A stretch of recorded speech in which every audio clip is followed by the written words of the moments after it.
everyone, Frank here, and I like this drink so much I'm starting on this end for this video, and we'll get to the process in a second.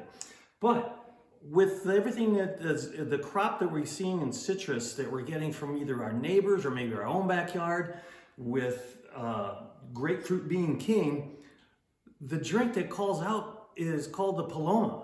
A lot of people here think Mexico's national drink is the margarita. It's not. It's the Paloma, otherwise known as the Dove in English.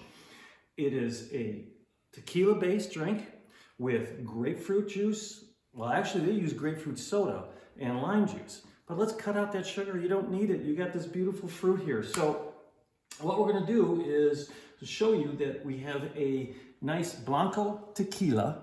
We'll start with 2 ounces of that, and I've already started it here because I want to get to the drinking real quick.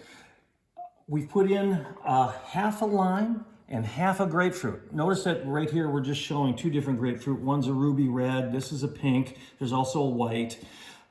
The pink is, the red is going to be the sweetest, and as you go to white it gets more acidic. The white is great for when you're using a sugary drink, but for this I would use either the pink or the red.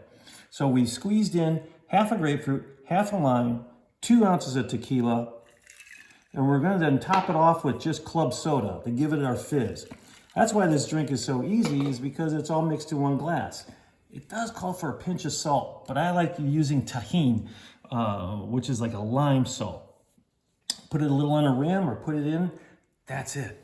You have a very refreshing drink, one that I think you might be going to a little bit more often than the heavy sugary based margarita. This, if you're doing low cal, is perfect.